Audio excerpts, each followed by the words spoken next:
और चलिए शुरुआत 10 बजे की 10 ब्रेकिंग के साथ। पहली ब्रेकिंग, दिल्ली के चुनावी घमासान में बीजेपी और आम आदमी पार्टी के बीच पोस्टर वॉर जारी है। बीजेपी ने पोस्टर वॉर जारी कर आप पर निशाना साधा।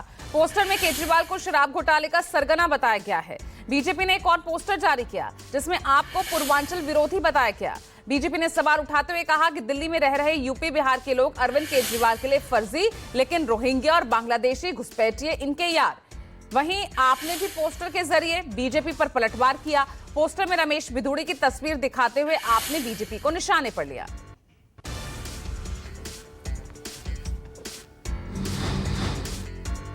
दूसरी ब्रेकिंग, दिल्ली के मुख्यमंत्री और कालकाजी सीट से आप उम्मीदवार आतिशी आज अपना नामांकन दाखिल करेंगी। नामांकन से पहले वो कालकाजी मंदिर में पूजा अर्चना करेंगी, फिर गुरुद्वारे में कामना के बाद नामांकन के लिए डीएम कार्यालय पहुंचेंगी। गुरुद्वारे से सीएम आतिशी की नामांकन रैली होगी जिसमें उनके कई समर्थक शामिल होंगे।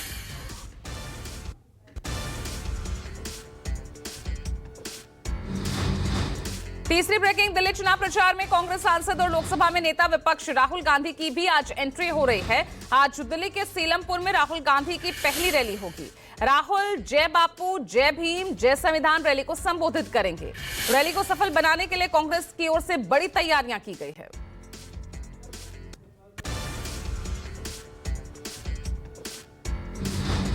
चौथी ब्रेकिंग, दिल्ली के उपराज्यपाल वीके सक्सेना ने एक बार फिर अरविंद केजरीवाल पर हमला बोला। उन्होंने कहा कि शकूर बस्ती पर केजरीवाल का बयान सरासर झूठ है। दरअसल कल केजरीवाल ने दावा किया था कि बीजेपी झुग्गियों को ध्वस्त करना चाहती है। वहीं एलजी ने दिल्ली सरकार पर आरोप लगाते हुए कहा कि दिल्ली वाले गंदगी के बीच रहने पर मजबूर हैं, उन्हें साफ पानी भी नसीब नहीं।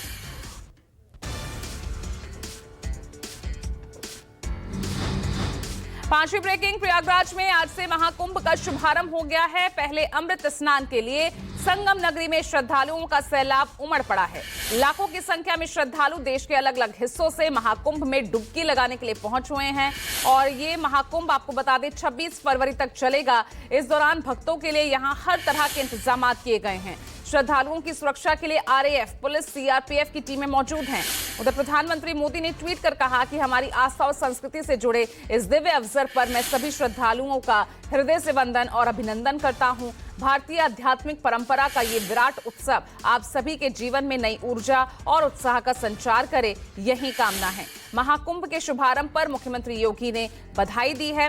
सीएम योगी ने ट्वीट कर कहा, पौष पूर्णिमा की बधाई। विश्व के विशालतम आध्यात्मिक एवं सांस्कृतिक समागम महाकुंभ का तीर्थराज प्रयागराज में शुभारंभ हो गया है।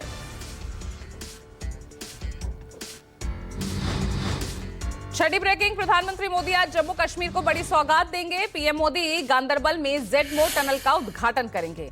श्रीनगर लेह हाईवे NH1 पर बनी 6.4 किलोमीटर लंबी डबल लेन टनल श्रीनगर को सोनमर्ग से जोड़ेगी। बर्फबारी की वजह से ये हाईवे 6 महीने बंद रहता है। टनल बनने से लोगों को ऑल वेदर कनेक्टिविटी मिलेगी। श्रीनगर लेह हाईवे पर गगनगीर से सोनमर्ग के बीच पहले 1 घंटे से ज्यादा का समय लगता था और इस टनल की वजह से अब ये दूरी मात्र 15 मिनट में पूरी की जा सकेगी।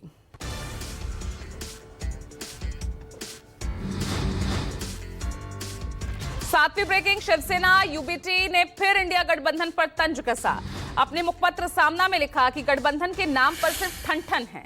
लोगों में अगर ये भावना पैदा होने लगी है कि देश में इंडिया गठबंधन और महाविकास अघाड़ी एक झमेला ही बनकर रह गए, तो इसके लिए जिम्मेदार कौन है? शिवसेना यूबीटी ने पहले भी इंडिया गठबंधन के बिखरने के लिए कांग्रेस को जिम्मेदार ठहराया था।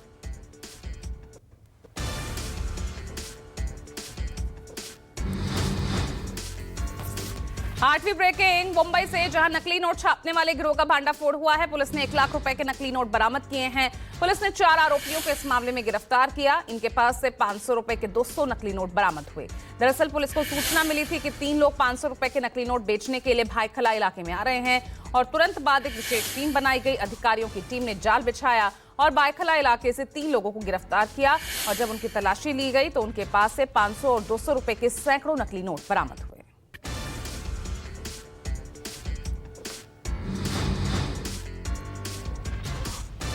नौवीं ब्रेकिंग, उत्तराखंड के पौड़ी में जहां एक बड़ा हादसा हुआ, सवारियों से भरी बस 300 फीट गहरी खाई में गिर गई।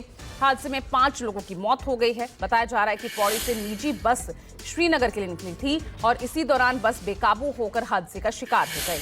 बस में उस वक्त कुल 22 लोग सवार थे। हादसे में घायल लोगों को अस्पताल में भर्ती कराया गया।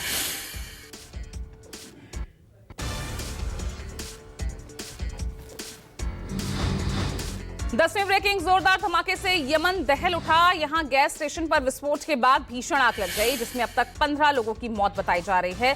67 लोग घायल हो गए हैं। ये विस्फोट बायदा प्रांत के जहेर में हुआ। विस्फोट के बाद कई लोग लापता भी हैं, जिनकी तलाश जारी है। विस्फोट की वजह का पता नहीं चल पाया है, लेकिन तस्वीरों में भीषण आग लगती दिख रही है। आग की वजह से कई गाड़ियां जलकर खाक हो गई। आसमान में धुएं का गुब्बार छा गया।